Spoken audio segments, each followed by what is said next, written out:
Jurnal-jurnal saya sudah mulai menipis. Tulang-tulang ini rasanya lelah sekali, penuh debu dari ribuan mil perjalanan. Tapi mata saya telah melihat dunia terbentang luas, menyatukan timur dan barat.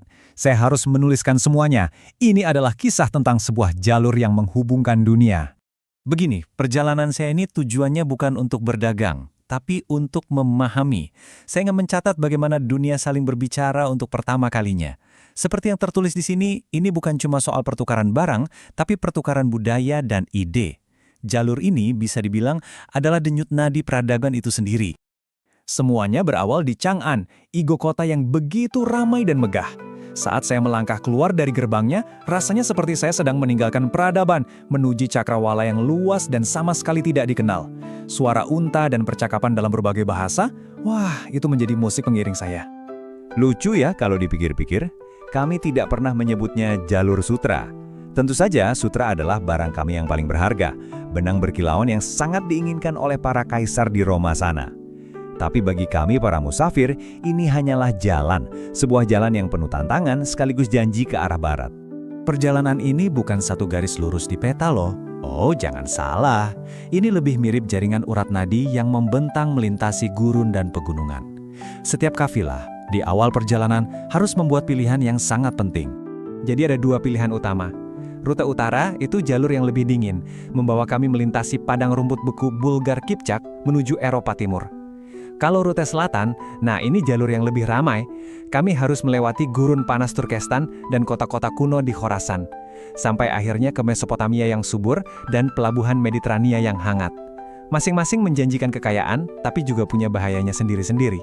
Mungkin kedengarannya aneh ya, kenapa kok memilih musim dingin yang menusuk tulang?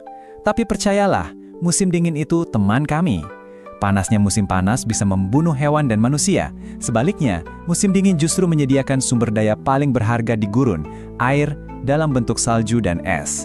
Selain itu, harga barang di pasar juga biasanya lebih menguntungkan buat kami para pedagang. Setelah berminggu-minggu yang Anda lihat hanya pasir dan langit, tidak ada pemandangan yang lebih melegakan daripada tembok benteng yang menjulang di kejauhan. Itu adalah tanda kehidupan, tanda keamanan, tempat untuk beristirahat. Kami menyebut tempat itu Caravanserai, tapi ini lebih dari sekedar penginapan. Ini adalah jantung dari jalur sutra, sebuah benteng yang melindungi kami dari bandit dan alam liar. Di dalam temboknya, seluruh dunia bertemu. Kehidupan di dalamnya itu punya ritme tersendiri. Pertama, selalu hewan yang diutamakan. Unta dan kuda kami yang lelah diberi makan dan minum. Setelah itu, barulah kami mengisi kembali perbekalan, menukar hewan yang sudah kelelahan dengan yang lebih segar dan kuat. Dan yang paling penting, kami bertukar berita, kabar dari rumah, bahaya apa yang menanti di depan, dan cerita-cerita dari negeri yang jauh. Namun, di balik semua keramaian Caravanserai, ada kenyataan yang suram. Setiap perjalanan adalah sebuah pertaruhan. Gurun yang ganas, penyakit, dan kelelahan merenggut banyak sekali nyawa. Banyak dari mereka yang memulai perjalanan bersama saya tidak pernah melihat akhirnya. Bagi mereka yang gugur di jalan, kami punya tradisi yang unik. Kami percaya bahwa kehidupan manusia harus selalu berbuat baik bahkan setelah kematian. Jadi, tubuh mereka diserahkan kembali ke alam sebagai persembahan terakhir bagi burung-burung di langit.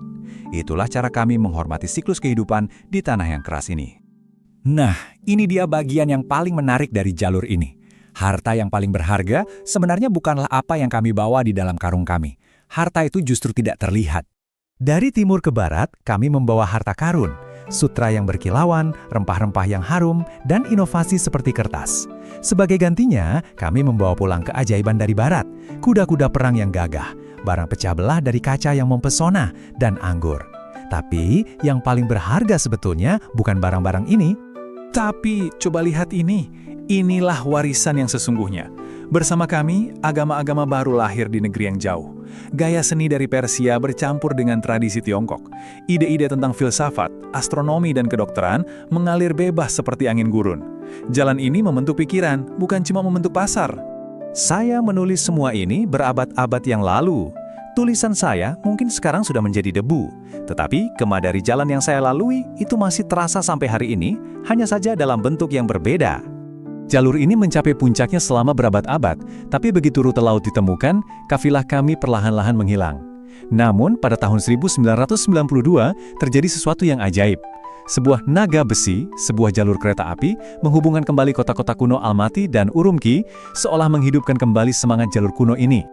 Coba bayangkan bedanya, perjalanan yang bagi saya memakan waktu bertahun-tahun, penuh dengan risiko kelaparan, dehidrasi, dan serangan, kini bisa ditempuh hanya dalam beberapa hari. Aman dan nyaman pula, tapi inti dari koneksi itu tetap sama. Jadi, poin terpentingnya adalah ini.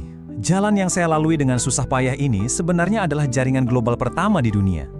Jalan ini mengajarkan peradaban yang berbeda untuk berbicara, berdagang, dan belajar satu sama lain. Inilah awal dari dunia yang kita kenal sekarang.